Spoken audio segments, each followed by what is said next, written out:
Kepada sidang jemaat yang dikasihi Tuhan, sebelum kita masuk dalam ibadah PA pada sore hari ini, kembali saya ingin menyapa kita semua. Selamat sore sidang jemaat semua. Shalom. Sejahtera Tuhan kiranya tetap dilimpahkan kepada kita semua. Mari saudara sekalian, kita akan bersama-sama mempersiapkan diri, terutama mempersiapkan hati kita untuk kita masuk dalam ibadah pada sore hari ini. Dan kita tundukkan kepala sejenak untuk kita berdoa kepada Tuhan. Bapa yang baik yang bertahta dalam kerajaan surga, di dalam nama Tuhan Yesus Kristus, Allah sesembahan pujaan hati kami, satu-satunya yang sudah menolong menyelamatkan kami, terutama menyelamatkan kami Tuhan. Biarlah sore hari ini kami datang kepadamu dengan segala kekurangan kelemahan kami, tetapi hati kami sangat merindukan Engkau Tuhan, dan itu sebabnya ampunkan segala kekurangan kelemahan kami, sucikan hati kami, supaya kami layak untuk beribadah kepadamu. Dan sekarang kami serahkan acara ibadah ini ke tangan-Mu, dan kami mengundang hadirat-Mu, hadir di tengah-tengah kami, menolong, menyertai, serta memberkati ibadah kami dari awal sampai pada selesainya. Seluruh pelayan-pelayan yang terkait dalam ibadah ini pun kami serahkan ke tangan-Mu. Biar kekuasaan yang maha tinggi akan menaungi kami Tuhan, memimpin kami dalam ibadah ini. Alat-alat yang kami gunakan ini juga kami serahkan ke tangan-Mu. Dan segala pekerjaan setan dalam bentuk apapun juga yang mengganggu acara ibadah ini, kami serahkan ke tangan-Mu, dan kami panggil nama-Mu yang penuh kuasa untuk mengusirkan segala pekerjaan setan itu di dalam nama Tuhan Yesus Kristus, darah Kristus yang berkuasa. Terima kasih Tuhan, terima kasih. Kami sambut ibadah ini di dalam nama Tuhan Yesus Kristus. Haleluya. Amin. Puji Tuhan. Saudara sekalian yang dikasihi Tuhan, mari kita akan mempersiapkan diri untuk kita memuji serta membesarkan nama Tuhan. Dan kita akan melakukan pujian dari buku Psalm 165, ku bertekun dalam iman, ku bertekun dalam iman. 165.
yang beri kekuasaan.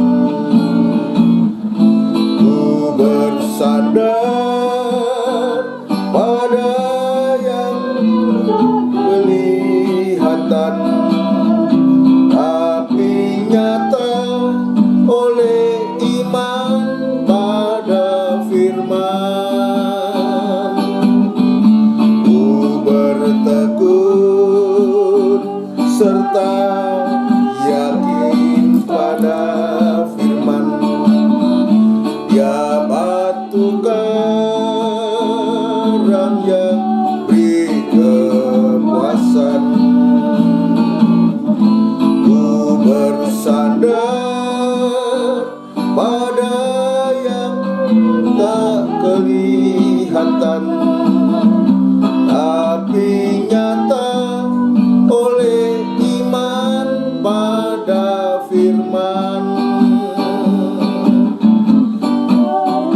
Nyata oleh iman pada firman. Puji Tuhan, saudara sekalian, biarlah lewat pujian ini kita belajar sungguh-sungguh untuk bertekun menekuni ibadah-ibadah ini, ya. Sebab dalam ibadah itu sungguh-sungguh luar biasa, keuntungan itu sangat besar baik untuk sekarang ini maupun yang akan datang. Apalagi kita diajar untuk bertekun dalam iman, tentu di dalamnya ada hal-hal yang betul-betul ya sangat bertolak belakang dengan keinginan daging kita, tetapi kita tetap tekuni sampai sewaktu-waktu ketika Yesus datang yang kedua kali. Sungguh-sungguh kita akan beruntung, ya, akan beruntung dan kita akan mengalami suatu kebahagiaan. Mari kita akan lanjutkan pujian kita untuk kita masuk dalam firman Tuhan dalam buku NR saku NR nomor 35, NR 35, NR nomor 30, NR 30, Bapa lembutkanlah hatiku, Bapa lembutkanlah hatiku.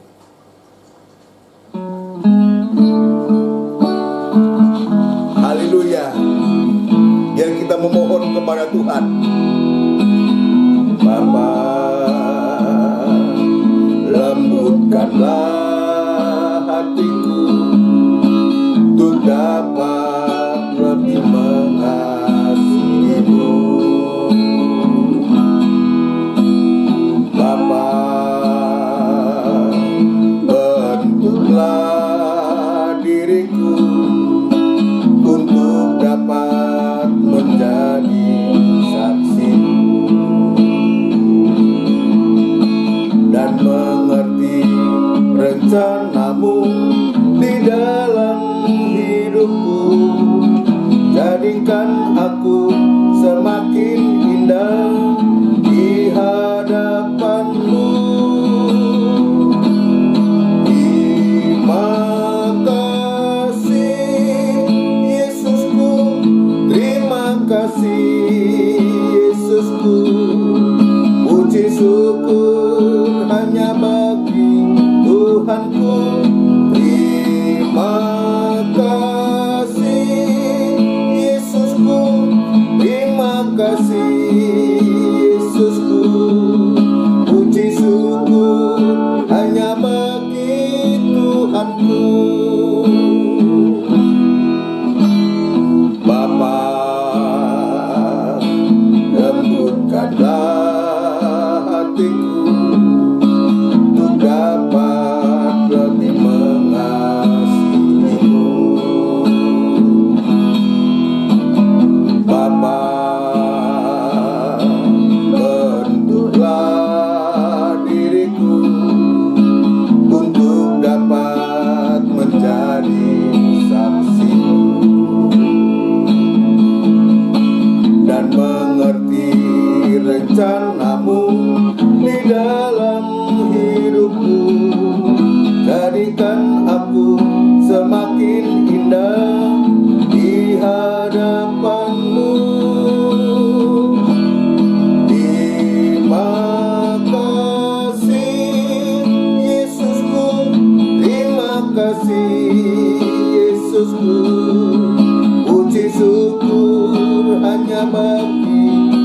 Tuhanku. Terima kasih Yesusku, terima kasih Yesusku. Puji syukur hanya bagi Tuhanku. Puji syukur hanya bagi Tuhanku. Bersama kita tundukkan kepala, kita akan berdoa untuk firman Tuhan. Benar Tuhan, kami bersyukur, kami berterima kasih lewat asuhan-Mu, lewat bimbingan-Mu. Dan sungguh kami merasakan Tuhan, dan itu sebabnya biarlah lewat asuhan-Mu ini Engkau semakin melembutkan hati kami, sehingga kami mampu untuk bisa menerima firman Tuhan. Mari Tuhan, Engkau nyatakanlah kuasa-Mu kepada kami, supaya kami bisa merasakan kuasa daripada firman-Mu. Kami sudah memuji membesarkan nama-Mu dengan segala kekurangan kami, Tuhan, dan saatnya kami akan belajar lagi untuk membaca firman-Mu, untuk mendengarkan firman-Mu.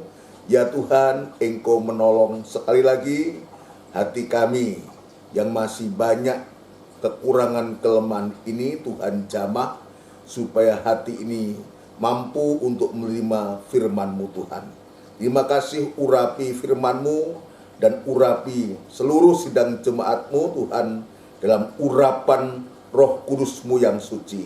Terima kasih gereja-gereja lain yang bersamaan beribadah semacam di tempat ini. Ya Tuhan, kiranya Engkau juga menolong, Engkau juga memberkati, memakai para hamba-hamba-Mu, para gembala semua dalam penggembalaan sidang jemaat-Mu, dan sertakan pembukaan firman-Mu Tuhan, untuk sidang jemaat-Mu boleh mengalami kebangunan rohani dan pengurapan yang sama. Engkau juga nyatakan kepada setiap hamba-hamba-Mu Tuhan. Terima kasih Bapa di surga, terima kasih. Demikian pula hamba tetap berserah diri kepadamu. Biar kemurahan dan belas kasihan-Mu tetap Tuhan nyatakan kepada hamba, untuk mampu menyampaikan firman-Mu dengan benar, sehingga nyata firman-Mu boleh mengoreksi, menyatakan kekurangan kami Tuhan, boleh menemplak hati kami, supaya kami boleh mengalami penyucian yang sehingga kami boleh juga mengalami pembaharuan yang datangnya dari Engkau sendiri Tuhan. Terima kasih Bapa di surga. Terima kasih juga kami berdoa untuk sidang jemaat-Mu yang saat ini berada di rumah mereka masing-masing Tuhan. Kiranya Engkau juga menolong, damai sejahtera-Mu tetap menyertai sidang jemaat-Mu, tetap dudukkan dengan baik, dengan tenang, dan berikan hati yang selalu merindukan Engkau Tuhan.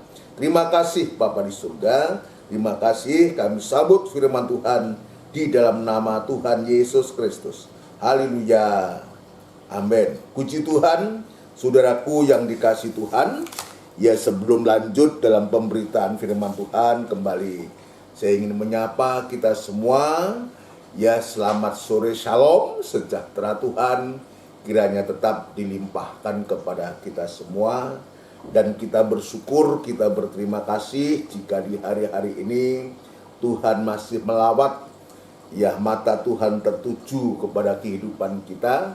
Artinya perhatian Tuhan itu lewat firman Allah dalam bentuk penggembalaan ini, saudaraku, setiap saat, setiap waktu melawat kita, terutama lewat jam-jam ibadah yang Tuhan sudah berikan kepada kita. Biarlah lawatan Tuhan ini, saudaraku, asuhan Tuhan ini kita bisa terima dengan hati yang penuh sukacita. Memang itulah yang kita butuhkan, saudaraku. Sebab jika kita tidak diasuh oleh Tuhan, maka berarti kita memberikan hidup kita, diri kita diasuh oleh yang lain. Ya, diasuh oleh yang lain, yang akibatnya pasti akan berdampak, pasti akan membawa kehidupan kita kepada tujuan yang lain pula. Tetapi sebaliknya, ya, kalau kita diasuh, kita dibimbing oleh Tuhan lewat asuhan dan bimbingan Tuhan, sekalipun itu asuhan Tuhan itu, ya, tidak sesuai dengan keinginan daging kita, ya, tidak sesuai dengan keinginan, ya, perasaan kita, ya. Bahkan daging kita kadang juga menolak, saudaraku. Tapi asuhan Tuhan itu selalu membawa kehidupan kita kepada satu kebahagiaan. Dan kebahagiaan itu bukan kebahagiaan yang seperti ada di dunia ini, yang hingar-bingar, tetapi sifatnya sementara, hanya menipu kita. Kebahagiaan dunia itu hanya menipu kita, tapi padahal sesungguhnya kita sedang dibawa dan kita dijerumuskan, ya, untuk kita betul-betul nanti pada akhirnya, ya, bukan kebahagiaan itu satu, bukan tawa atau kebahagiaan, tapi yang ada justru tangisan, air mata, sampai betul-betul kemudian sungguh-sungguh kita tidak bisa tertolong, saudaraku. Itu sebabnya biar asuhan Tuhan ini akan berdampak memberikan kepada kita untuk supaya kita lebih mengerti apa yang menjadi kehendak Tuhan. Kita sedang belajar tentang asuhan Tuhan itu membawa kehidupan kita mengenal pribadi Yesus, ya, dengan 4 sifatnya, karakternya, sehingga kita juga dapat memiliki 4 sifat Yesus itu. Dia sebagai manusia yang sedang kita pelajari, ya, tanda dari manusia itu ada menangis, ada tertawa. Ya, coba bisa membayangkan kalau saja, ya, kita tidak menangis. Saya sudah memberikan contoh kapan Tuhan Yesus pertama menangis. Tentu di saat dia dilahirkan. Sebab kalau sampai tidak menangis, saudaraku, berarti ya mati, saudaraku, tidak hidup. Ya, hidup, ya. Dan kapan lagi Tuhan Yesus menangis? Ketika dia melihat Lazarus yang dikasihnya itu mati atau meninggal, saudaraku. Ya, mati, dalam Alkitab disebutkan mati. Dia menangis. Tetapi dia juga menangis kepada keadaan Yerusalem, ya, yang di dalamnya penuh dengan kejahatan-kejahatan. Banyak nabi-nabi Tuhan di sana dibunuh, termasuk juga Tuhan Yesus sendiri akhirnya dibawa ke Yerusalem, diadili dan disalib dari sana. Kita bisa melihat menangis. Jadi tanda manusia itu menangis dan tertawa. Ini sifat Yesus sebagai seorang manusia. Sifat Yesus sebagai seorang manusia, ada tawa, ada menangis. Tapi ujungnya kalau kita mau menangis, saudaraku, di hari-hari ini, saudaraku, ya, dalam kesimpulan terakhir ini, dalam bagian pertama ini, saudaraku, jika kita mau menangis, saudaraku, yang pertama menangis untuk menyesali dosa-dosa kita, saudaraku, perhatikan, kalau di hari-hari ini kita mau menangis untuk menyesali dosa-dosa kita, maka kita akan tertawa, berbahagia. Jadi kalau mau menangis sekarang ini, Alkitab mengatakan, berbahagialah hei kamu yang sekarang ini menangis. Menangis bukan oleh karena yang lain, tapi menangis terutama untuk menyesali, ya, untuk menyesali dosa-dosa, maka kita akan mengalami tawa dan bahagia mulai di dunia ini. Perhatikan baik, mulai di dunia ini sampai kita tertawa di dalam kerajaan surga. Sampai tertawa itu artinya berbahagia dalam kerajaan surga. Menangislah, khususnya di hari-hari ini, saudaraku. Jadi saya mengatakan menangis menyesali dosa akan menghasilkan tawa, bahagia di dunia ini sampai dalam kerajaan surga, saudaraku. Tetapi terutama di hari-hari ini, biar kita juga menangis apa yang kita tangisi. Ya, seperti hanya Rasul Yohanes di Pulau Patmos kemarin kita sudah menjelaskan pada hari Minggu, saudaraku. Menangis untuk supaya, ya, ada kitab, ya, kitab yang termeterai, kitab kulungan yang termeterai itu dibukakan. Artinya kita mau menangis di hari-hari ini, saudaraku, untuk supaya ada pembukaan firman Tuhan. Ada firman Allah. Firman Allah dibukakan buat kita. Sebab kenapa? Sebab ada waktunya. Ya, akan terjadi keluh kesah, tangisan pilu, upaya usaha itu menjadi sia-sia. Kenapa? Ketika saat itu dalam kitab Amos, dalam kitab Amos ketika itu orang mencari firman Allah. Ya, dari utara ke selatan ke timur, dari timur ke barat atau sebaliknya. Ya, sudah tidak mendapatkan firman Allah. Sudah tidak mendapatkan firman Allah. Dan itu sebabnya di hari-hari ini, di hari-hari menjelang kedatangan Tuhan ini, ya kita biar banyak menangis, banyak bergumul, banyak merindukan firman Tuhan, supaya firman Allah semakin hari semakin dibukakan untuk kita. Supaya kita bisa melihat apa-apa yang sedang terjadi sekarang ini. Sampai pun apa-apa yang akan terjadi, Tuhan bukakan untuk kita. Ini penting buat kita, saudaraku. Di hari-hari ini, saya sebagai hamba Tuhan, dan saya ingin mengajak gereja-gereja hamba-hamba Tuhan juga demikian. Tangisan kita, baik itu hamba Tuhan atau sidang jemaat, jangan kita menangis, bukan saatnya kita menangis ya untuk yang lain, sekalipun itu juga masih kita alami. Tetapi sebaliknya, kalau kita menangis terutama untuk pembukaan firman Tuhan, firman dibukakan kepada kita, Tuhan membuka pintu surga itu untuk kita bisa melihat kerajaan surga lewat firman Allah ini.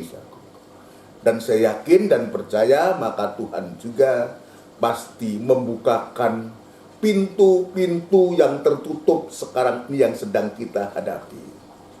Jadi pembuka jalan itu terutama, seringkali saya mengatakan kalau firman Allah dibukakan untuk kita, ya karena kita merindukan, kita mau menangisi firman Allah ini untuk dibukakan buat kita, maka saya punya keyakinan, maka pintu-pintu yang tertutup, hambatan-hambatan yang kita hadapi, masalah-masalah persoalan yang sedang kita hadapi, bagi Tuhan tidak ada yang sulit.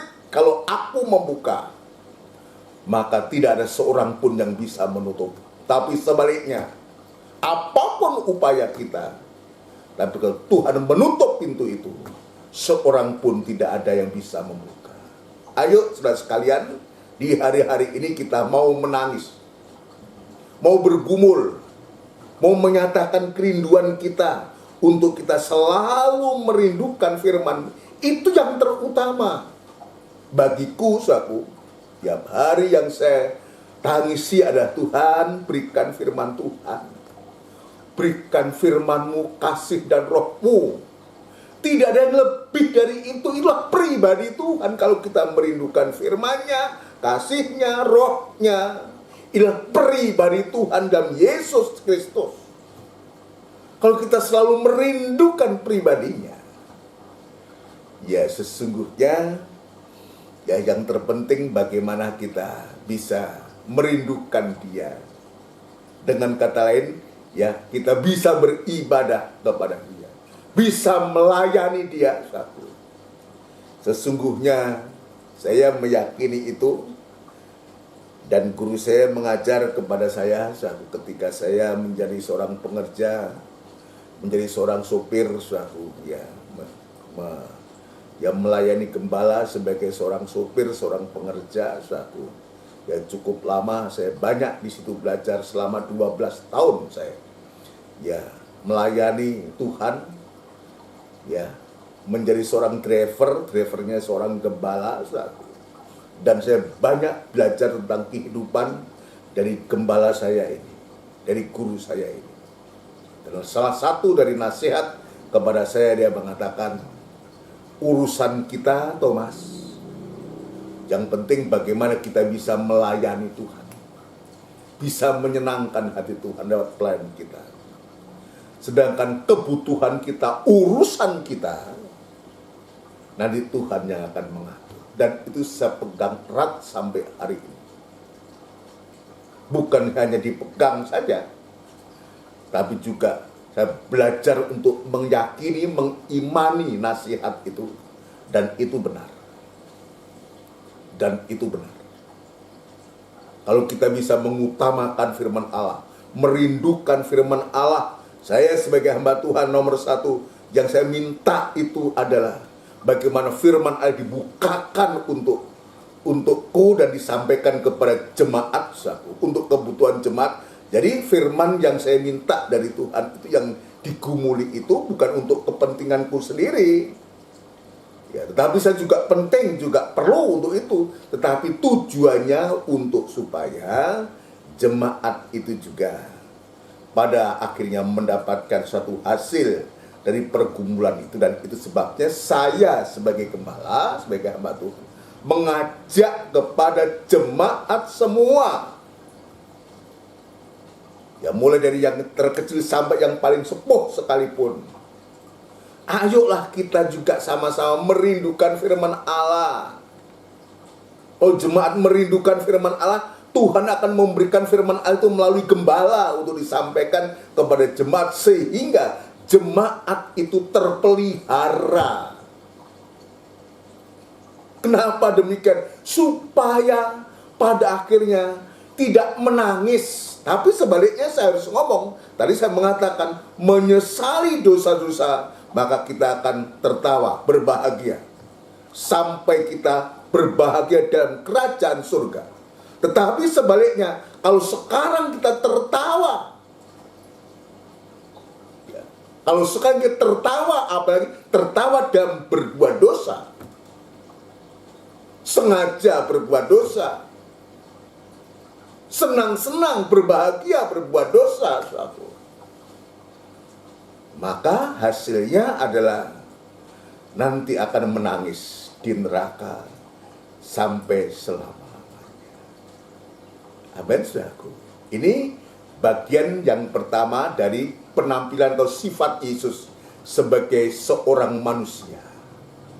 Dia memberikan teladan yang sempurna. Tanda manusia itu tangis dan tawa. Dan tampilnya Yesus sebagai manusia ini untuk dia juga merasakan apa yang sedang kita rasakan. Ya, dia rasakan. Dia juga pernah menangis. Kita juga terlalu banyak tangisan. Kita terlalu banyak tangisan. Artinya dia mengetahui, dia tahu apa yang sedang kita hadapi. Kalau saja kita di hari-hari ini kita merindukan firman Tuhan, ya untuk supaya firman dibukakan buat kita, sungguh-sungguh firman Allah itu akan mengasuh kita, membawa kita untuk kita bisa tertawa dan berbahagia untuk selama-lamanya. Sekarang saya akan menunjukkan bagian yang kedua. Bagian yang kedua, ya dalam Injil Lukas pasal 6 ayat yang ke-21 itu sebenarnya ada dua hal. Ada dua hal ya, yaitu berbahagialah hai kamu yang sekarang ini lapar, dan ya berbahagialah hai kamu yang sekarang ini menangis. Tetapi saya tidak menjelaskan tentang lapar ini, saudaraku, tetapi saya akan menjelaskan dalam ayat yang ke-20. Sekarang ini bagian yang kedua, sifat atau karakter Yesus. Bagian yang kedua, ayat yang ke-20. Lukas pasal yang ke-6, saudaraku, ayat yang ke-20. Perhatikan baik-baik ya. Saya akan baca dengan pelan-pelan, saudaraku, untuk supaya kita mengerti. Ayat 20. Lukas pasal 6 ayat 20. Lalu Yesus memandang murid-muridnya dan berkata, perhatikan, Yesus memandang murid-muridnya. Kenapa dia memandang? Sebab Yesus mau mengajarkan sesuatu Ya, sesuatu itu sangat bertolak belakang dengan apa yang dimaui oleh manusia itu. Memandang, sorot matanya tertuju kepada murid-murid. Kita lihat apa yang diajarkan, apa yang dikatakan itu. Ya, lalu Yesus memandang murid-muridnya dan berkata, "Berbahagialah hai kamu yang miskin, karena kamulah yang empunya kerajaan surga." Ini satu ajaran yang ya menurut kita manusia ini, menurut dunia sekalipun aneh.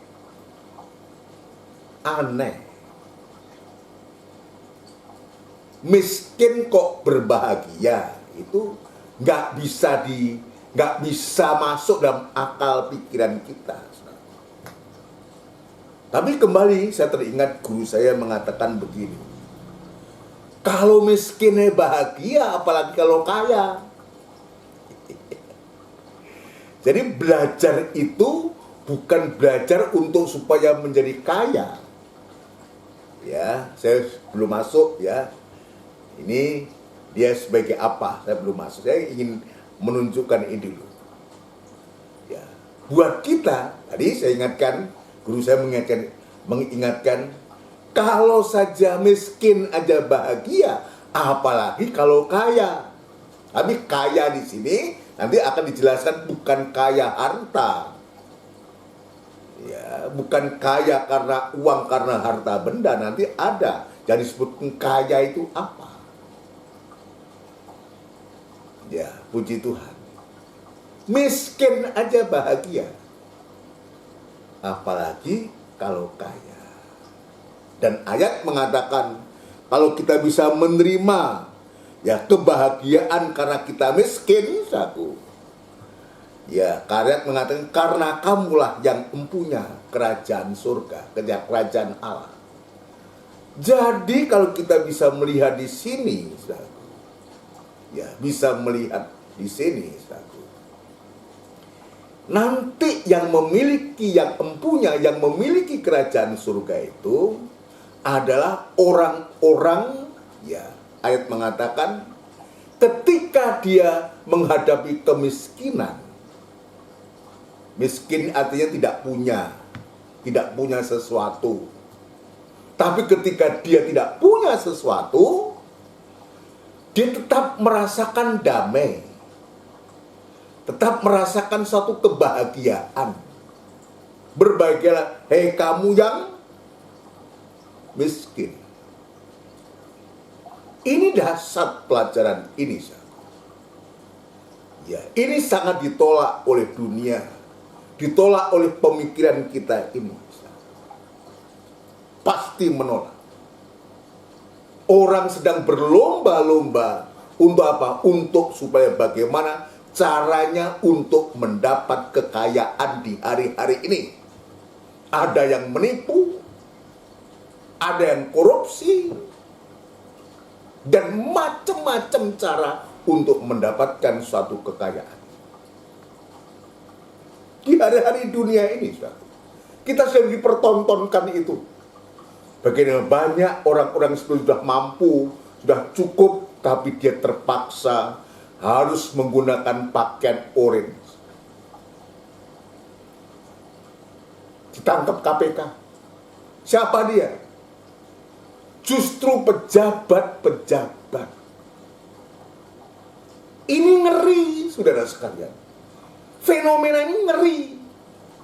Dan harusnya anak Tuhan juga jangan terkait, jangan terlibat hal semacam itu.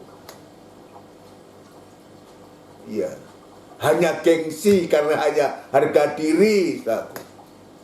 Malu kita disebutkan miskin. Ya, saya seringkali berkata, Jarno, miskin-miskinku dewe. Ya, begitu saku. Habis bagaimana? Karena dunia memang lain. Dunia menolak kemiskinan ini. Tidak mungkin ya dunia bisa menerima berbagai orang yang miskin. Tidak mungkin. Sedang berlomba-lomba untuk bagaimana dunia ini, orang-orang dunia ini mengejar kekayaan dengan kekayaan, dengan segala cara. Tapi juga tidak sedikit anak-anak Tuhan juga terlibat dalam hal ini.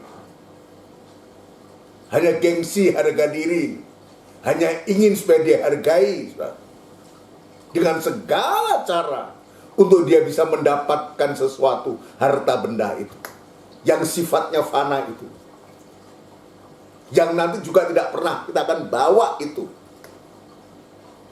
Tidak mau cari gampangnya, cari mudahnya, tapi tidak mau menjadi miskin, tidak mau memulai sesuatu.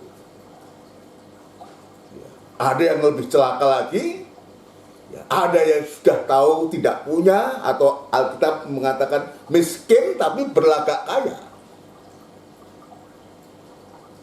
Tidak ada, tidak punya tapi berlagak bos. Ini Alkitab yang mengatakan ini. Nah, orang yang semacam ini, saudara, pasti dalam kesusahan dan kesusahan. Karena dia tidak mau melihat prosesnya Tuhan itu. Tuhan mengajarkan, berbahagialah, hei kamu yang miskin. Tidak bisa menerima ini. Coba saya akan bawa ke sana dulu, saudaraku. Sebelum saya masuk, ya, saya akan tunjukkan dalam Amsal Sulaiman. Saya teringat Amsal Sulaiman ini, saudaraku. Amsal Sulaiman pasal yang ke-13 kalau nggak salah ya.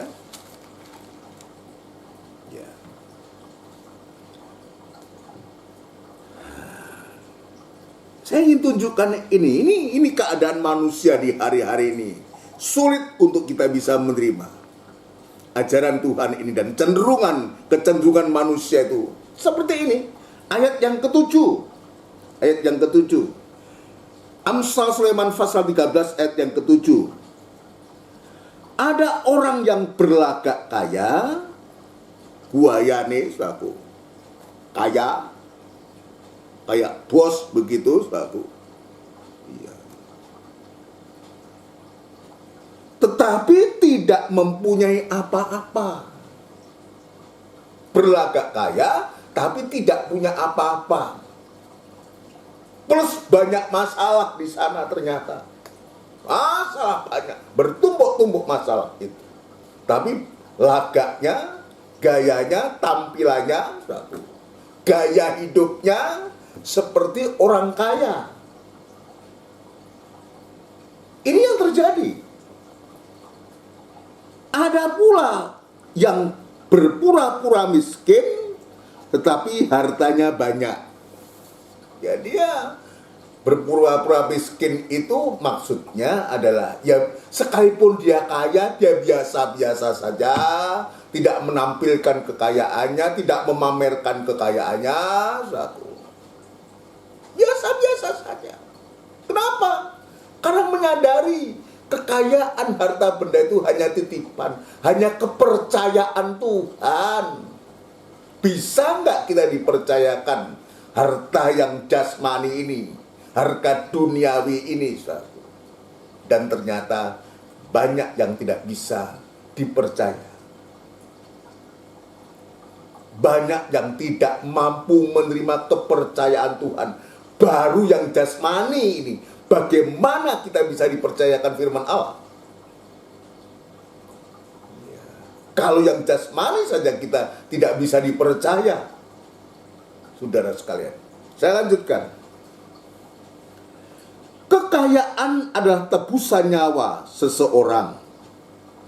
Tetapi orang miskin tidak akan mendengar ancaman. Apa? Ancaman apa bagi orang miskin? Kalau orang kaya selalu was-was. Waduh, duitku tak simpan di mana ini? Aku bisa membangun gudang lagi, membangun bank lagi, memanggil harus membuat brankas lagi dan semua. Tapi lihat ayat mengatakan, tetapi orang miskin tidak akan mendengar ancaman. Ancaman apa? Dia nggak punya apa-apa, orang mau mencuri, apa yang mau dicuri? Takut perampok, apa yang dirampok? Sedangkan untuk hidup aja nggak ada. Bisa makan udah cukup, bisa pakai udah cukup, saudaraku. Tidak ada ancaman bagi orang miskin, tetapi sebaliknya orang kaya disebutkan, ya, kekayaan adalah tebusan nyawa seseorang. Banyak hal yang terjadi di dunia ini semacam itu, saudaraku. Ya, itu sebabnya nasihat ini baik buat kita. Jadi untuk kita bisa menerima ya pelajaran ini, saudaraku, berbagilah hai kamu yang miskin, karena kamulah yang mempunyai kerajaan surga ini. Ya, miskin itu, ya miskin sama dengan mempunyai kerajaan surga. Kalau begitu kita jadi miskin semua aja. Untuk supaya kita dapat kerajaan surga, tunggu dulu. Jangan disalah artikan. Iya. Miskin di sini jangan saudara anggap seperti orang miskin di dunia ini, tidak. Miskin yang dimaksud ini miskin yang disertakan dengan salib. Miskin oleh karena salib. Miskin plus keselamatan. Artinya orang ini sudah diselamatkan oleh Tuhan, tetapi dia menerima asuhan Tuhan, ya, sehingga dia mampu ketika Tuhan mengajarkan, berbahagialah orang yang, hei kamu yang miskin. Miskin. Ini orang-orang yang diasuh, ya,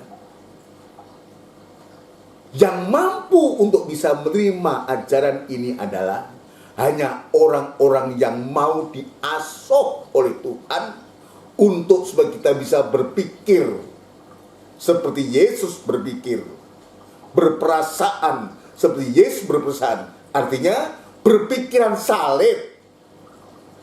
Apa itu salib? Itulah keselamatan. Keselamatan itu yang utama, saudara sekalian. Nah, ini merupakan pikiran di luar, saudaraku, di luar kebiasaan dari manusia pada umumnya. Jadi kata berbahagialah orang yang miskin ini, saudaraku, ini pikiran di luar manusia pada umumnya. Di luar pikiran, sebab pikiran manusia hanya mengatakan yang berbahagia itu orang yang kaya. Yang berbahagia orang yang banyak duitnya. Apa benar demikian? Banyak juga orang yang banyak duitnya juga celaka karena duitnya itu, karena hartanya itu. Banyak. Kenapa? Karena harta kekayaan digunakan untuk hal-hal yang tidak berkenan di hadapan Tuhan. Banyak celaka. Iya. Hanya orang yang memiliki pikiran saliblah yang mampu menerima, ya, yang mampu menerima hal ini, artinya mampu menerima berbagai orang yang miskin. Itu sebabnya Tuhan, ya, itu sebabnya Tuhan mengasuh kita.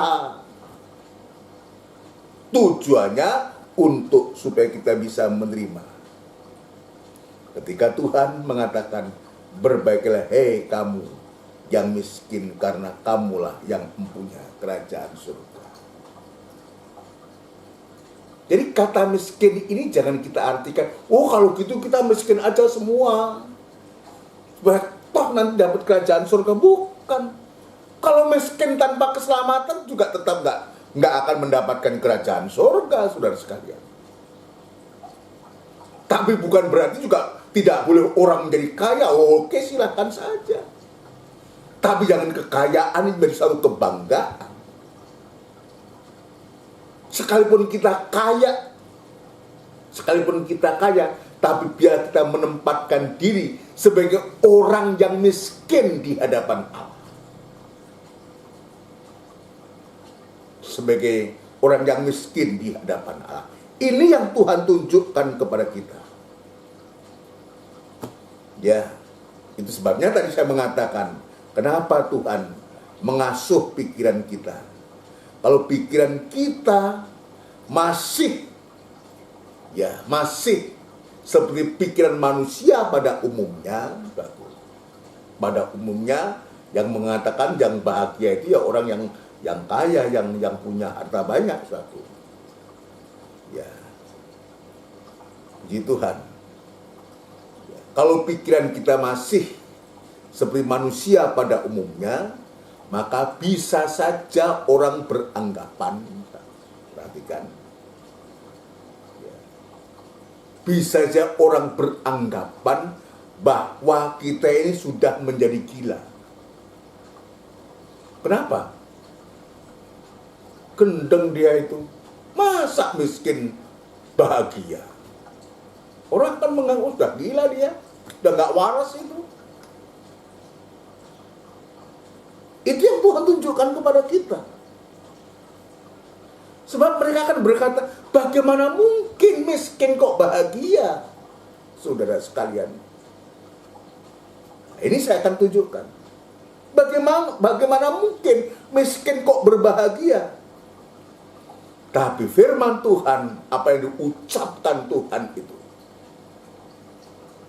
dia sudah melihat sekelilingnya, dia katakan, memandang murid-muridnya, ya, dan berkata, berbahagialah, hei kamu yang miskin.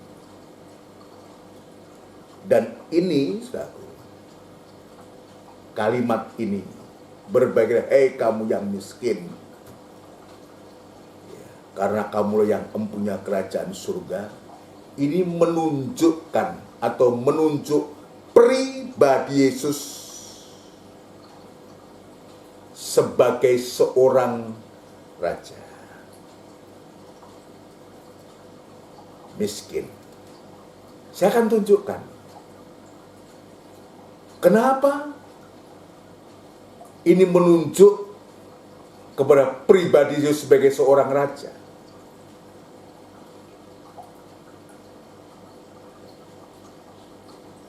Dia adalah raja, segala raja. Tapi ingat, ada ayat mengatakan, tetapi ia rela menjadi miskin. Ya. Ia rela menjadi miskin. Dia raja itu ada kuasa, ada kekayaan, ada wibawa. Tapi ia rela menjadi miskin supaya kita yang miskin, sudah miskin jasmani, miskin rohani pula, bisa menjadi kaya. Oleh karena kemiskinannya itu. Jadi dia yang kaya, dia rela menjadi miskin untuk supaya kita yang miskin ini bisa menjadi kaya. Lalu ya ada orang atau ada hamba Tuhan, ada pemberitaan lah, saya nggak bisa menyebut orang, ada pemberitaan mengatakan, oh iya, kalau kamu percaya Yesus, ya kamu nanti datang ke gereja naik sepeda, nanti pulang bawa motornya siapa mau dibawa? Kalau kamu datang ke gereja bawa motor, kamu nanti pulang bawa mobil. Lah mobilnya siapa? Apakah Tuhan mengajarkan seperti itu? Tidak. Tuhan tidak pernah mengajarkan seperti itu. Jangan kita terkecoh dengan ajaran yang semacam itu. Di sini Tuhan sedang mengajarkan kita beriman. Jadi sungguh dia raja, dia kaya, tapi ia rela menjadi miskin untuk supaya kita yang miskin ini menjadi kaya. oleh karena kemiskinannya. Lalu jangan kita beranggap, saya katakan, oh nanti kamu datang mbak sepeda, nanti pulang mbak. Bukan itu, Tuhan tidak mengajarkan seperti itu. Tuhan mengajarkan untuk kita beriman, artinya bagi Tuhan tidak ada barang yang mustahil. Asalkan kita melalui proses yang benar. Mulai proses yang benar. Ya saya harus bersaksi, saudara, ya, harus bersaksi.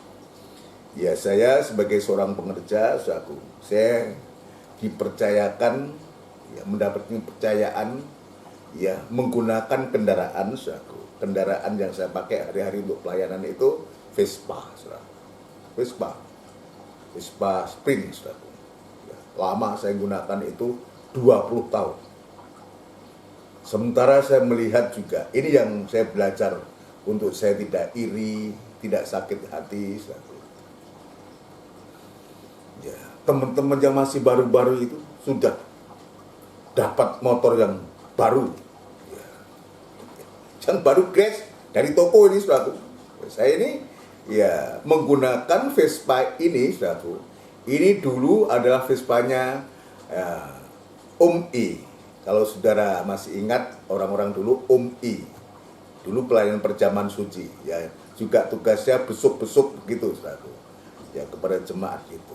Lalu saya yang menggunakan 20 tahun kemana-mana, 20 tahun, dan Vespa ini sekalipun motor tua, saudara, lama nggak pernah menyusahkan saya.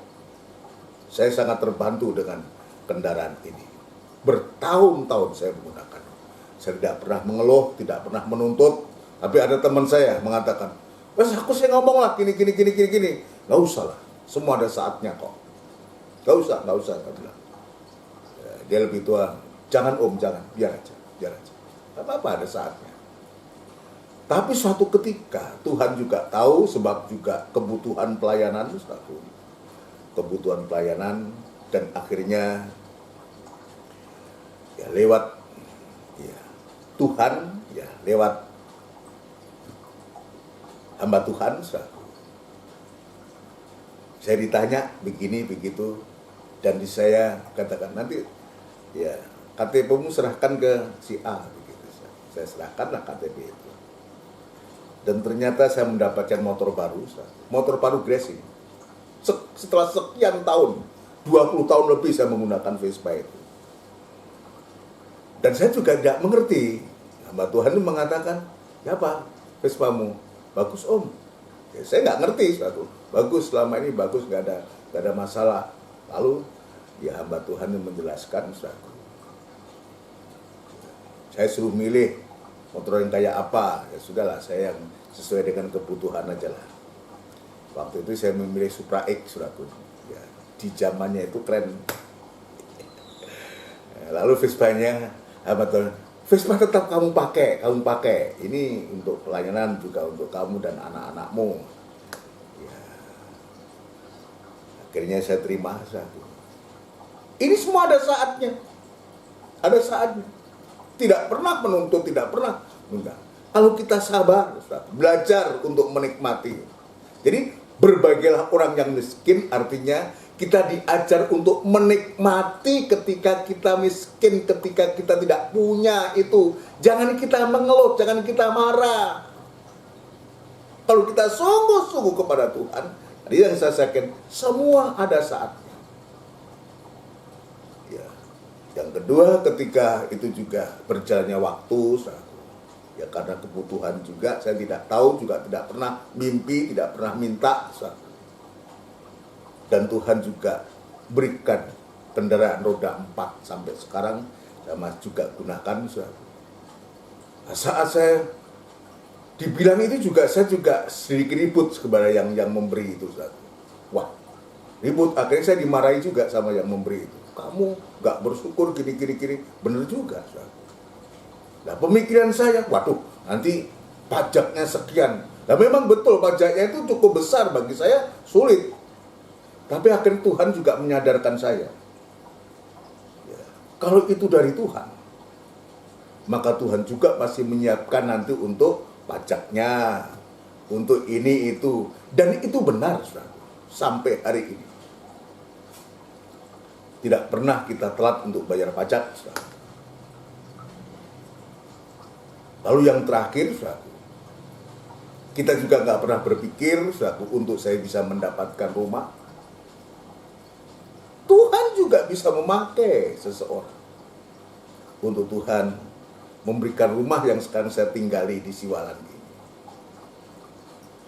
Ya, bersama untuk istri dan anak-anak, untuk keluarga, diberikan.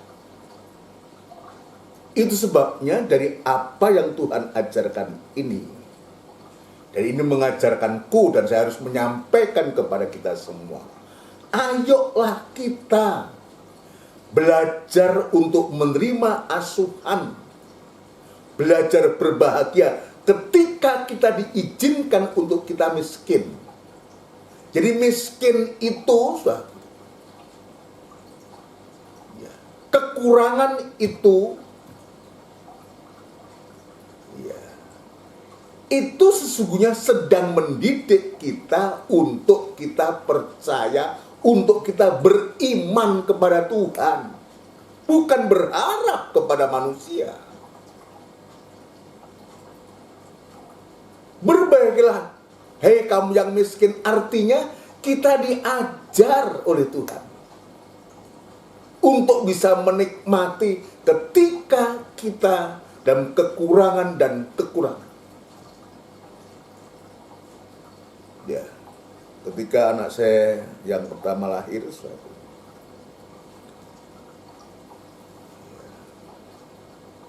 keuangan saya memang sangat-sangat minim.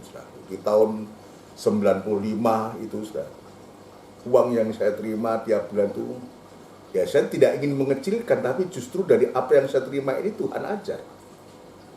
Yang saya terima 50.000. Sudah begitu saya nggak tinggal di asrama. Saya sudah tinggal di luar. Uang 50.000 saya dapat beras, dan saya harus mengatur. Dan oleh kemurahan Tuhan tidak ada kok hati mangkel, nggak ada. Ini heran.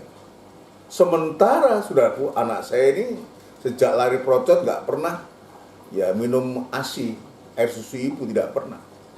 Dua anak saya nggak pernah. Ya. Yang satu susunya Morinaga, yang besar itu, sejak kecil. Jadi uang yang saya terima setiap bulan itu selalu habis untuk susu dan kurang. Dan kami juga tidak minta siapapun juga, tidak mengambil kepada siapapun juga. Mertua mampu, kami juga tidak ingin meminta atau enggak, saudara. Enggak. Tapi Tuhan itu punya cara untuk mengatur. Dan inilah pelajaran inilah yang saya harus sampaikan kepada kita semua. Menikmati ketika kita tidak punya. Menikmati ketika kita dalam kekurangan. Jangan mengeluh, jangan marah karena itu. Saya merasakan mengalami itu. Andai kata saat itu saya mengeluh atau marah, mungkin tidak seperti sekarang. Saya nggak akan bisa bicara ini. Ini pengalaman saya, dan itu sebabnya saya harus menyampaikan kepada jemaat. Bagi jemaat, jika Tuhan izinkan, kalian harus bisa, ketika kalian atau sidang jemaat dalam kekurangan, dalam kemiskinan sekalipun, belajarlah, terima adanya, tetap mengucap syukur dalam segala hal, sebab itu yang berkenan di hadapan Allah. Ketika Tuhan izinkan kita dalam proses semacam itu, jangan kita mencari jalan cara yang lain. Ya. Kemurahan Tuhan saya ini, ya sejak dulu saya ini hampir, bahkan sebelum saya sekolah kita pun saya memang tidak pernah dan tidak mau hutang ke orang atau apa, enggak. Apalagi sekarang saya jadi hamba Tuhan, ketika saya jadi pengerja, Ya, semua bisa gini, saudara. Ya, saya berpikir biar miskin-miskinku sendiri, ya, marat-marat kan, nggak punya aku sendiri. Saya bersama istri dan anak, nggak pusing. Saya juga tidak mencari jalan yang lain untuk utang sini, utang saya, nggak. Untung Tuhan ajarkan seperti itu. Andai kata saya terlibat semacam itu, saya nggak akan bisa bicara seperti sekarang ini. Kayak Tuhan izinkan itu. Saya betul-betul menikmati, merasakan itu. Sehingga saya rasa mampu, kuat untuk bisa menyampaikan ini. Untuk menyaksikan ini kepada sidang jemaat semua. Jangan kita terpengaruh oleh apapun juga ketika kita diizinkan miskin. Jangan kita gengsi karena orang mengatakan, oh miskin koi. Nggak usah. Terima aja kemiskinan dengan rasa syukur. Sebab ayat ini jelas menunjukkan kalau kita bisa menikmati, miskin aja kita bisa berbahagia. Tinggal tunggu waktunya Tuhan. Untuk Tuhan itu bisa dan mampu untuk mencukupkan kita, bahkan memberikan kekayaan sekalipun kepada kita. Kenapa? Sebab Dia yang berjanji. Ia yang ada raja itu. Dia punya kekuasaan, dia punya kekayaan itu, tetapi dia rela untuk menjadi miskin supaya kita yang miskin, supaya kita yang bisa menikmati ketika kita mengalami kemiskinan, kekurangan itu. Tuhan juga memberikan kekayaan kepada kita. Artinya mencukupkan. Bukan kekayaan harta itu yang utama. Nanti kita akan lihat, saudara. Ya. Ayo kita baca. 2 Korintus pasal 8 ayat yang ke-9. 2 Korintus pasal yang ke-8, saudara, ayat yang ke-9. 2 Korintus pasal yang ke-8, saudara, ayat yang ke-9 lebih dulu. Kita akan lihat, saudara, ya. 2 Korintus 8 ayat yang ke-9. Ya, saya akan menunjukkan ini.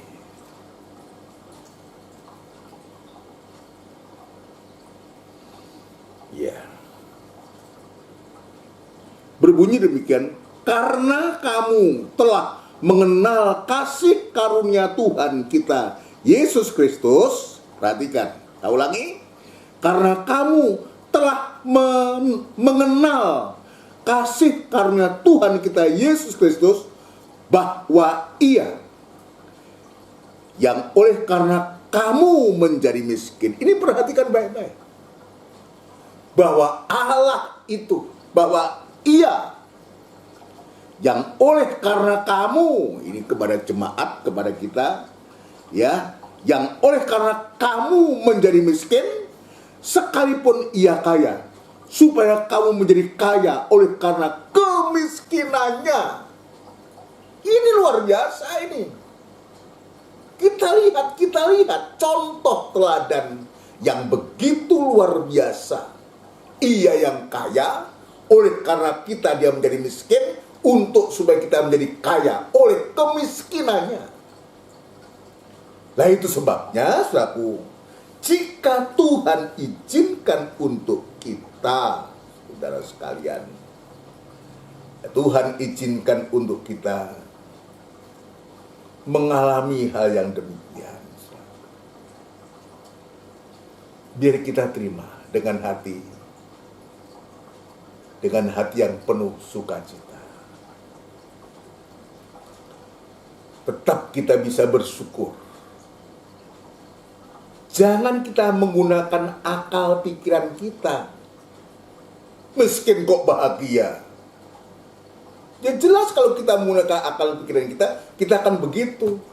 Nah ketika kita diperhadapkan hal semacam itu, pasti kita mencari jalan yang lain. Itu tidak masuk akal. Itu tidak lazim itu. Pikiran kita akan mengatakan demikian. Padahal sesungguhnya, tadi saya mengatakan kita sedang diajar oleh Tuhan. untuk kita bisa menikmati. Ketika Tuhan izinkan kita harus dalam kekurangan itu. Dalam kekurangan itu. Sedangkan Allah sendiri, Ia Yesus itulah. Allah dalam pribadi Yesus itu. Dia yang kaya. Mau menjadi miskin. Untuk supaya kita menjadi kaya. Karena kemiskinan. Bukankah itu teladan yang sempurna? Ya. Surga dia punya. Surga, bumi dan surga dia punya. Dia yang menciptakan. Dia maha, segala maha. Tapi bagaimana dia mengosongkan diri. Menjadikan diri yang miskin. Untuk supaya kekayaan itu, harta itu menjadi bagian kita. Ya, bukan semata-mata kekayaan jasmani yang terutama, tapi kekayaan rohani, tetapi juga tidak mustahil kalau kita sabar menunggu saatnya Tuhan. Tuhan pun ya tidak sulit untuk membuat kita kaya. Kenapa demikian? Sebab gereja Tuhan juga membutuhkan orang kaya untuk bisa dipakai Tuhan. Membutuhkan juga orang-orang yang punya duit. Tapi orang kaya plus ada keselamatan. Orang kaya yang sudah diselamatkan. Sekalipun dia kaya, tetapi ketika dia menghadap kepada Tuhan yang maha kaya itu, tetap kita menganggap diri kita miskin. Artinya, selalu ada kerinduan, ada satu kebutuhan. Bukan saja harta benda, tapi kekayaan surgawi. Apa itu? Itulah firman Tuhan. Itulah keselamatan. Ini lebih daripada harta benda. Untuk apa kita punya harta benda berlimpah-limpah? Kalau kita tidak selamat? Untuk apa kita punya harta berlimpah kalau ujungnya kita tidak tertawa, tidak berbahagia? Dan banyak ini orang kaya tapi sedih, susah di akhir hidup. Karena dia tidak menggunakan kekayaannya, hartanya itu dengan benar. Lalu harta apa yang satu-satunya dimiliki oleh Tuhan? Oh, dia mau menjadi miskin, saudara. Untuk supaya kita menjadi kaya. Ada satu harta satu-satunya yang menjadi milik Yesus itu. Apa itu, saudara? Itulah yang namanya salib. Salib. Ini harta satu-satunya yang tidak pernah direbutkan oleh siapapun juga. Kenapa? Orang tidak suka dengan salib. Salib itu kebodohan bagi mereka yang binasa. Tapi kuasa atau kekuatan Allah bagi orang yang diselamatkan. Alkitab mengatakan. Ini dasar, saudara. Itu sebabnya kepada kita di hari-hari ini, saudaraku, ya, jangan kita abaikan ini. Dia tampil sebagai seorang raja, tetapi dia mau menjadi miskin untuk supaya kita diperkaya oleh Tuhan. Nah, bagi kita, saya nggak bicara tentang harta benda. Lebih dulu, saya bicara tentang kaya akan apa, akan hal apa. Ada kemiskinan, diizinkan mengalami kemiskinan, kekurangan. Tapi kaya. Ada kekayaan. Saya akan bacakan aja, aku nanti jika Tuhan izinkan besok dalam ibadah doa, saya akan menjelaskan ini. Saya akan sebutkan saja, contoh. Alkitab menyebutkan sidang jemaat Smyrna. Tuhan melihat. Dia katakan, aku tahu kesusahanmu dan kemiskinanmu. Tapi engkau kaya. Kaya dalam hal apa? Besok kita baca, sekarang saya sebutkan. Kaya akan perbuatan kebajikan. Kaya dalam hal hatinya murah. Kaya dalam kemurahan hati.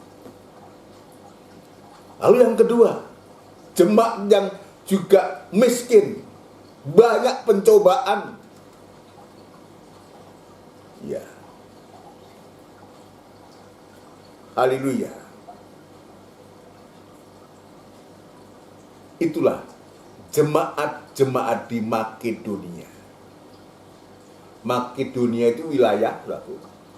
Jadi di wilayah Makedonia banyak jemaat-jemaat. Dalam kekurangan, dalam pencobaan yang sangat berat, miskin mereka itu. Tapi sukacita mereka itu meluap-luap. Kaya yang dimaksud oleh Tuhan di sini, memberikan kekayaan kepada kita itu adalah kaya dalam perbuatan kebajikan. Ya, kalau kita kaya dalam perbuatan kebajikan,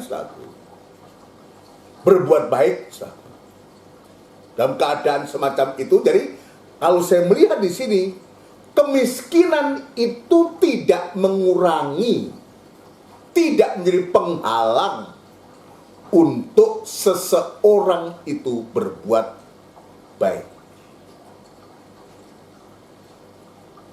Nah, itu hanya siapa orang-orang yang semacam itu?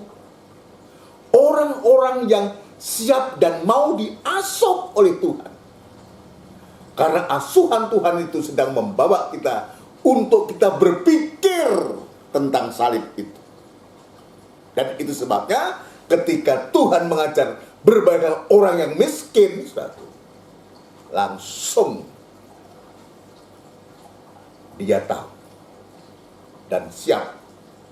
Sebab dibalik dari itu, ya, karena kamulah yang empunya kerajaan surga. Jadi ini tidak sebanding. Bayangkan kalau kita bisa menerima, menikmati ketika kita dalam kekurangan dan kemiskinan. Lalu upahnya adalah kamu yang empunya kerajaan surga. Wah, luar biasa. Luar biasa. Ya, seorang Lazarus yang mati. Ketika dia miskin, ya, dia selalu datang di tempat orang kaya, di rekolnya, depan pintunya. Bahkan dia datang yang menyambut anjing-anjingnya, ya gini. Orang-orang kaya itu dia menikmati kekayaannya begitu limpahnya. Tapi dalam cerita itu ketika Lazarus ini mati, dia ada di pangkuan Abraham. Gak lama kemudian orang kaya juga mati. Tapi tempatnya berbeda. Antara neraka dan surga.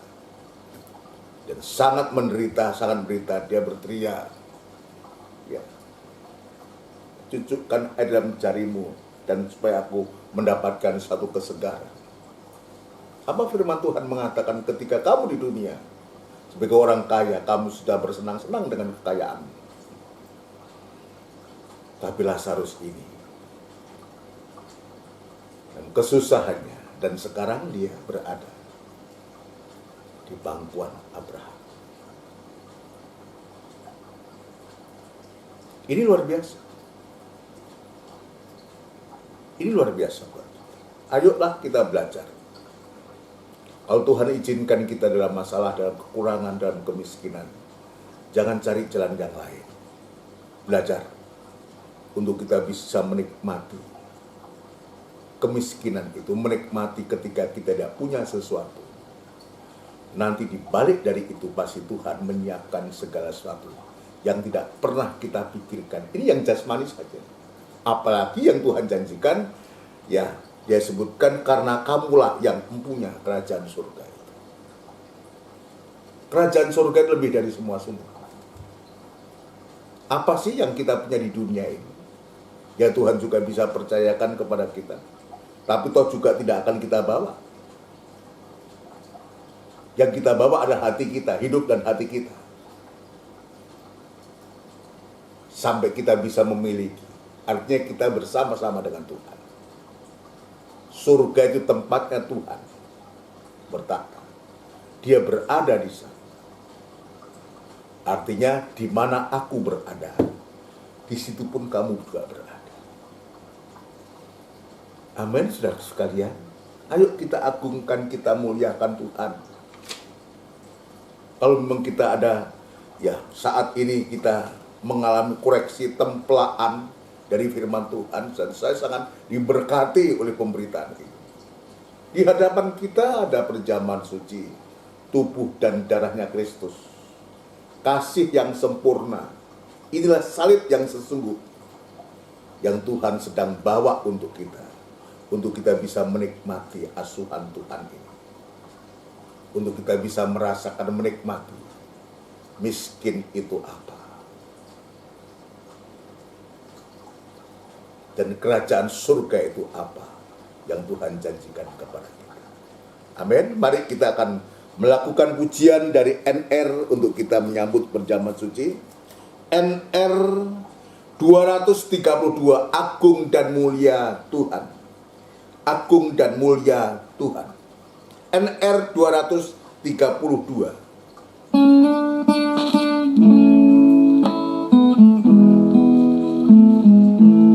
Haleluya. Agung dan mulialah Tuhanku, sempurnalah perbuatan tanganmu, yang berkuasa atas surga dan seluruh bumi. Siapa yang dapat seperti Kau Tuhan? Agung dan mulialah Tuhanku, maha besar perbuatan tanganmu. Aku datang dan bersujud dalam hadiratmu, memuja Engkau seumur hidupku. Ku sembah Kau Allah yang maha besar. Ku sembah Kau Yesus keselamatanku. Ku sembah Kau Roh yang kudus kekuatan hidupku. Ajaib Tuhan, sungguh Engkau mulia. Haleluya. Agung dan mulialah Tuhanku, sempurnalah perbuatan tanganmu, yang berkuasa atas surga dan seluruh bumi. Siapa yang dapat seperti Kau Tuhan? Agung dan mulialah Tuhanku, maha besar perbuatan tanganmu. Aku datang dan bersujud dalam hadiratmu, memuja Engkau seumur hidupku. Haleluya. Ku sembah Kau Allah yang maha besar. Ku sembah Kau Yesus keselamatanku. Ku sembah Kau Roh yang kudus kekuatan hidupku. Ajaib Tuhan,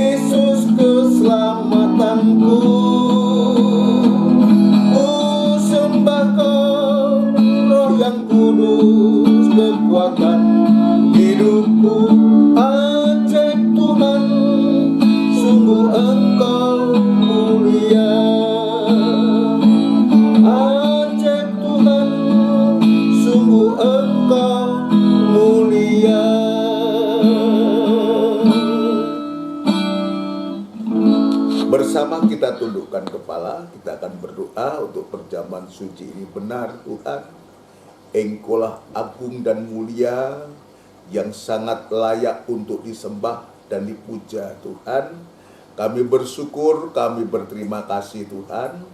Pada sore malam hari ini Engkau sudah menunjukkan kasih-Mu lewat asuhan-Mu kepada kami Tuhan, untuk supaya kami belajar bisa menikmati. Jika Engkau izinkan kami harus miskin, harus dalam kekurangan, sebab firman-Mu berkata, berbagailah kamu yang miskin, karena kamulah yang empunya kerajaan surga. Biar kami yakini, biar kami imani Tuhan, kami merindukan kerajaan surga. Sebab kami tahu kerajaan surga lebih dari semua yang ada ini Tuhan. Itu sebabnya ketika Engkau izinkan kami, untuk kami bisa menikmati hal-hal yang Engkau ajarkan ini, menikmati kemiskinan kekurangan kami Tuhan, Engkau kiranya memberikan kekuatan, kemampuan kepada kami, untuk supaya kami selalu berpandangan, memandang salib-Mu, berpandangan salib itu, sampai sewaktu-waktu kami boleh berpikir seperti Engkau berpikir, berperasaan seperti Engkau berperasaan Tuhan. Dan kerajaan surga itu benar-benar menjadi bagian kami. Namun demikian kami menyadari Tuhan, kami belum seperti apa yang Engkau ajarkan. Masih banyak keluh kesah, masih banyak amarah Tuhan. Ampuni kami Tuhan, ampuni kami. Ampuni seluruh sidang jemaat-Mu Tuhan. Terima kasih untuk lawatan-Mu. Terima kasih, ampuni kami. Di hadapan kami ada tubuh dan darah-Mu ya Tuhan. Ampuni, sucikan kami, untuk kami boleh layak untuk bersekutu dengan tubuh dan darah-Mu, sehingga kami diberikan kemampuan oleh Tuhan, untuk kami mampu menghadapi dan menerima asuhan daripada Tuhan, untuk kami boleh berpandangan hanya kepada salib-Mu saja Tuhan, sehingga kami mampu menerima ketika Engkau mengatakan berbahagialah kamu yang miskin. Terima kasih Tuhan, terima kasih untuk ajaran-Mu ini. Terima kasih, biar berkat-Mu melimpah dalam kami, dan sekarang kami akan terima tubuh dan darah-Mu di dalam nama Tuhan Yesus Kristus. Haleluya, amin. Puji Tuhan. Saudaraku yang dikasih Tuhan, mari kita akan gunakan waktu. Bagi saudara yang mau menggunakan, dipersilahkan. Dan saya akan menunggu sampai kita siap semua, dan kita akan unjukkan tubuhnya Kristus lebih tinggi dari kepala. Puji Tuhan. Kita unjukkan tubuhnya Kristus. Mari kita angkat tubuhnya Kristus lebih tinggi dari kepala, dan taruh dan darahnya Kristus di depan dada kita dan di atas hati kita. Dengarkan firman Tuhan. Sebab apa yang telah kuteruskan kepadamu telah aku terima dari Tuhan, yaitu bahwa Tuhan Yesus pada malam waktu Ia diserahkan mengambil roti, dan sesudah itu Ia mengucap syukur atasnya. Ia memecah-mecahkannya dan berkata, inilah tubuhku yang diserahkan bagi kamu. Perbuatlah ini menjadi peringatan akan aku. Kita makan bersama dengan hati percaya. Dalam nama Tuhan Yesus Kristus.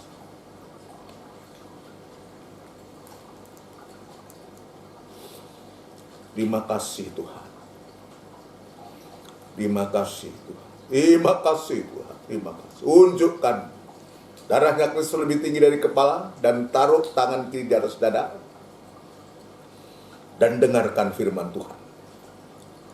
Demikian juga Ia mengambil cawan sesudah makan, lalu berkata, cawan ini adalah perjanjian baru yang dimeteraikan oleh darahku. Perbuatlah ini setiap kali kamu meminumnya, menjadi peringatan akan aku. Kita minum bersama dengan hati percaya. Dalam nama Tuhan Yesus Kristus.